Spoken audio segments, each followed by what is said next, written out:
안녕하십니까. 오토드림 자동차 매매단지가 유튜브를 시작한 지 얼마나 됐죠, 감독님?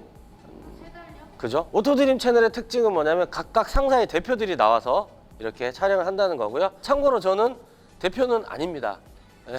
저희 오토드림 정우모터스고요. 정우모터스에는 1호점 대표, 법인 대표 김영주 대표님 계시고 2호점 대표님 아직 촬영을 안 하셨죠? 2호점에는 김재한 대표가 있고요. 저는 비선실세 김무건이라고 합니다. 제 이름은 김무건입니다. 영상 많이 보셨을 거예요. 아름아름 열심히 이쪽 업계 일을 하고 있는 사람입니다. 혼다 시빅 차량, 제가 이 채널의 하이브리드는 처음이죠. 이 채널의 하이브리드는 처음인데 혼다 시빅 하이브리드 차량이고요. 여기 보시면 저공에 스티커가 있습니다. 2종 매우 우수.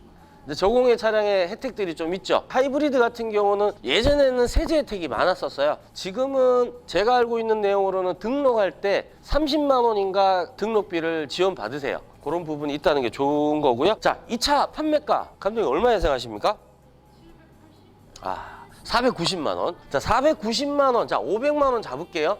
500만 원 잡으면 등록 취득세가 7%입니다. 57이 35만 원. 등록세는 일단 거의 면제라고 봐도 되겠죠? 면제예요. 거기다가 재반대는 저희 매도 비용 그리고 채권 몇만 원 나오지도 않을 거고요. 지역 따라 채권이 상이하니까 아주 일단 등록하는 데는 아주 유리합니다. 490만 원 이 차를 판매하는데 추가로 들어가는 거는 거의 등록비는 거의 안 들어가고 매도비랑 해서 한 30만 원 초반대 정도 나머지 추가 비용 들어가십니다. 8년식인데 9년형 모델이에요. 8년에 등록했는데 9년형 모델입니다. 수입차는 등록도 중요하지만 출고 연식이 중요합니다. 그리고 얘는 주행거리가 14만 8천 킬로 1인 신조 차량. 제일 좋아하는 거죠. 저희 중고차 업계에서 1인 신조 차량을 싫어하는 사람도 없고 구매하시는 소비자분들께서 만족도가 제일 높은 게 1인 신조 차량입니다.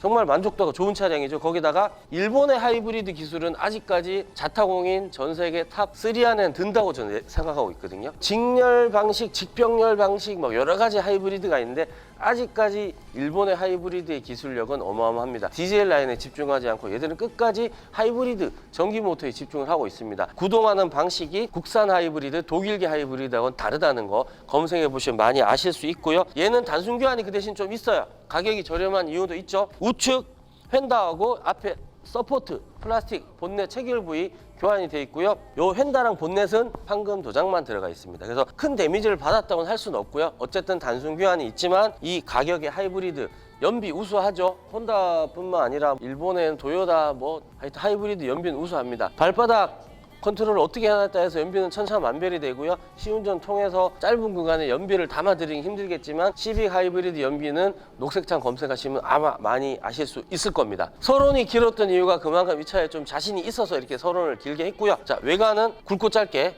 필요한 부분만 모아서 잘 보여드리겠습니다. 본넷에 약간의 스크래치 있고요. 빨리 돌아와 주시면 헤드라이트는 정말 깨끗합니다. 타이어는 좋은 게 들어가 있어요.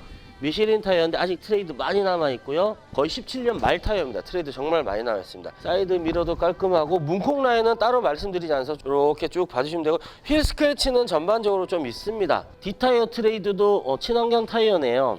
좋아요. 미쉐린 타이어는 어차피 세계적으로 유명한 타이어니까 타이어 상태 좋고요. 일본 차의 특징이에요. 희한하게 이게 트렁크를 따로 이게 없더라고요. 이게 있는데 그냥은 안 될 거예요 아마. 버튼도 없네. 야, 이걸로 해야 돼. 짠. 이렇게. 트렁크는 넓습니다. 트렁크는 생각보다 넓어요. 우리나라 웬만한 소형차 아반떼 공간 충분히 나옵니다.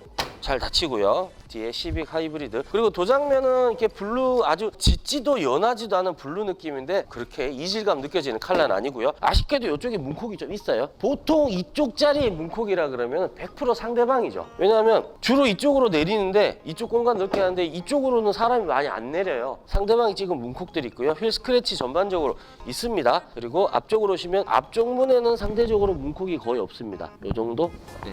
그리고 시트 상태도 가죽 시트 전반적으로 양호하고요. 사이드 리피터도 깨진 게 없습니다. 중요한 거는 진짜 또 주행 성능이기 때문에 이 정도 연식대, 금액대에 차를 선택하는 기준은 너무나 천차만별이죠. 좋고 나쁨의 가치는 파는 사람은 좋다고 말하고 사는 사람은 나쁘다고 말하죠. 왜? 조금이라도 더 받고 싶고 반대로 조금이라도 깎고 싶고 적어도 그 부분에서만큼은 합리적인 가격 책정을 합니다. 하지만 제일 좋은 거는 오토드림 매매단지뿐만 아니라 저희 정우모터스에서는 유튜브로 올라가는 차들에 대해서는 반품제도 시행하고 있다는 거. 수입차에 대한 여러 가지 데미지, 어려움, 구매할 때 걸리는 이 몇 단계들이 있어요. 그걸 갖다가 어느 정도 저희가 보완을 해드린다는 부분 생각하시면 아주 좋으실 것 같습니다. 미세누이는 전혀 없기 때문에 이 차의 하체 영상은 생략하도록 하겠습니다. 만약에 성능 점검 기록부와 다른 내용이 있다면 그 부분에 대해서는 반품 사유가 되기 때문에 가급적 다른 데 시간을 투자하기 위해서 하체에 미세누이가 전혀 없는 올양호 차량들은 하부 영상 생략하고요. 로드 영상 좀 더 집중할게요. 다음 영상 이어보시죠. 자, 하이브리드 시빅 로드 출발했습니다.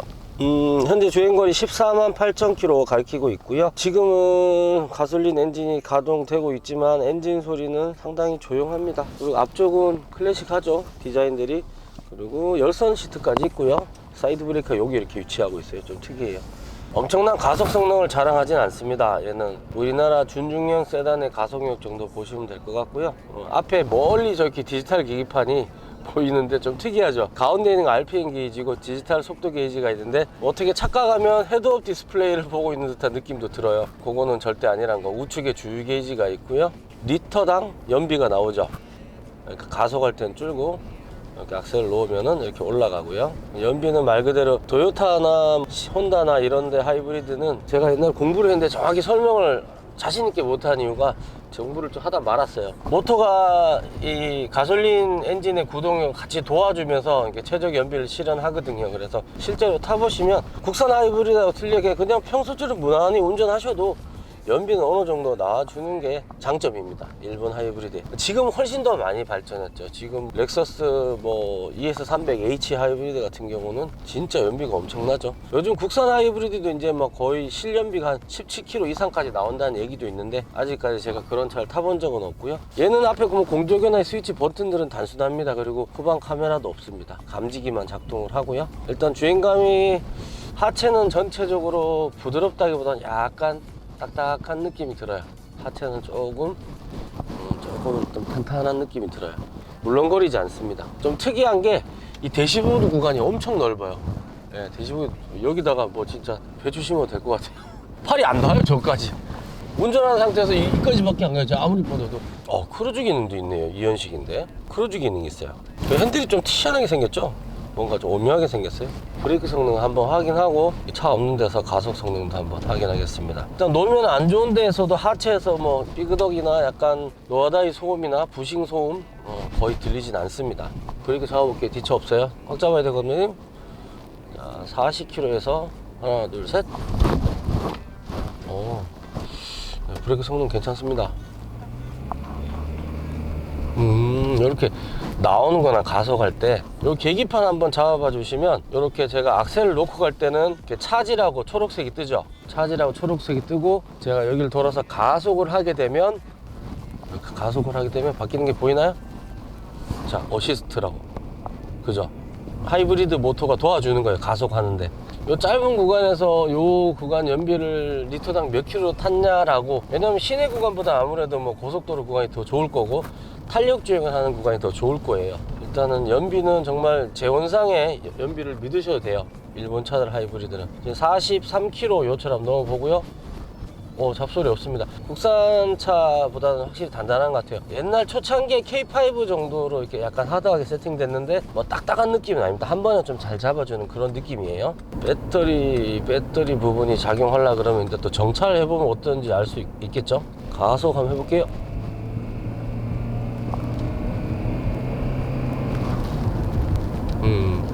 그러게요. 우리나라 뭐 준중형 가속력, 아반떼 정도 가속력은 나오는 것 같습니다. 그거보다 뭐 못하다는 느낌이 안 들고요. 자, 정차 상태에서 변속 충격도 한번 보겠습니다. 오토 스탑이 되네요. 이럴 때는 또 이럴 때 오토 스탑이 돼버려. 그러면 변속 충격을 느낄 수가 없지. 후진기가 넣으니까 다 들어왔다. 틀리다. 이게 처음에 가속할 때 느낌이 틀리다. 이게 지금 배터리가 어시스트를 해주니까 80km. 언덕에도 힘이 딸리진 않네요. 지금 풀악셀을 한 건 아닙니다. 제가 풀악셀을 한 건 아닌데 80km까지 오는데 무슨 CVT 미션 마냥 변속되는 충격이 전혀 없네요. 변속이 되는지는 솔직히 모르고 올라왔어요. 90km 구간까지 올라올 때. 배터리 레벨이 많이 올라갔죠. 우리 처음 시동 걸었을 때보다. 이렇게 브레이크를 잡으면 차지가 많이 되네요. 어느 정도 차지가 되면 딱 쓰면은 또 오토 스탑이 돼. 오토 스탑이 된 상태에서 브레이크를 띄면 지금 충전이 많이 된 상태에서는 악셀을 살짝 밟았는데 가속력이 완전 다른 느낌이에요. 이런 식으로 구동이 되는구나. 하이브리드에 좀 약해요. 하이브리드에 대해서 좀 약해서 지금 제가 딱 타본 느낌만 말씀드리면 이게 배터리 셀의 완충 구간이 높아지고 난 뒤에는 가속할 때 하이브리드 모터 기압이 확실히 많이 되는 느낌이에요. 초반 가속이 왠지 뭐가 다른 느낌? 그런 부분이고요. 뭐 코너링이나 이런 부분에서 이상 있는 부분은 전혀 없어서 제가 따로 말씀을 드리지 않은 건데, 핸들링 자체는 적당히 묵직합니다. 핸들이 좌우로 노는 게 없어요. 놓으면 타는 거 없고, 브레이크도 잘 듣습니다. 정차 시에 스탑앤고가 작동한 다음에 악셀을 밟으면 자연스럽게 모터와 함께 출발하는 느낌이에요. 그리고 후진기어를 넣으면 바로 또 시동이 걸리네요, 자동으로. 일반 휘발유 차처럼 이렇게 시동이 걸린다는 느낌이 들지가 않아요. 그러니까 모터가 구동하면서 바로 연결해서 나가는 느낌이에요. 완전히 정차하고 꺼졌거든요. 완전 스탑이에요. 그냥 시동이 걸리면서 갔는데 시동 걸린지 모르겠죠. 이것도 이거 봐, 이 언덕 올라갈 때도 느낌이 틀려. 최대한 제가 느껴보면서 주행하려고 했는데 이 배터리 차지 상태가 높아지고 난 이후에는 모터가 개입해서 출력을 얻어서 나가는 느낌이 아까하고는 아주 큰 차이가 납니다. 언덕에서 지금 되게 가볍게 올라가요. 제가 지금 엔진 소리 별로 안 들리죠? 아까 처음하고는 확실히 소리가 다르고요. 아무튼 연비 구현까지 못 해봤지만 차 상태는 진짜 걱정하지 않으셔도 될 그런 상태인 것 같습니다. 시빅 하이브리드 많이 보러 와주세요. 여기까지 할게요.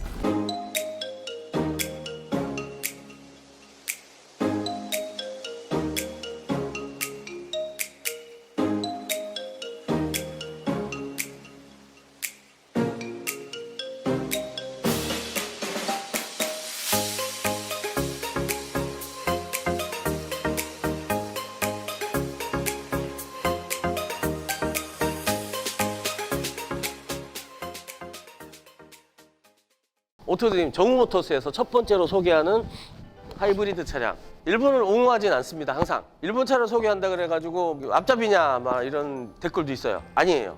저는 한국을 사랑합니다. 기술력의 한계는 인정합니다. 우리나라도 많이 발전해서 따라오고 있습니다. 하지만 오래된 구형 시빅 하이브리드 모델이지만 하이브리드 성능만큼은 괜찮고요. 여러분들이 이 차를 선택하시는 기준은 딱 용도에 맞으시면 좋을 것 같아요. 저렴한 연비에 안정적인 주행감, 그리고 타이어도 괜찮은 거 들어가 있고요. 여러분들이 이 영상의 모든 것을 낱낱이 파헤친 다음에 전화 주시면 저희는 성실히 응대하도록 노력하겠습니다. 저렴한 가격에 하이브리드 차량 만나보시고요. 다음에 더 좋은 차량, 구매 욕구를 당길 수 있는, 뽐뿌를 불러킬 수 있는 차 가지고 또 인사드리겠습니다. 구독, 좋아요 부탁드리고요. 저도 재밌게 잘 촬영해 보겠습니다. 날씨 풀리면 좀 더 액티브한 모습으로 아주 활기차게 촬영해서 여러분 영상 보시는데 지루하지 않도록 최선을 다할게요. 안녕히 계세요. 손이 시려요.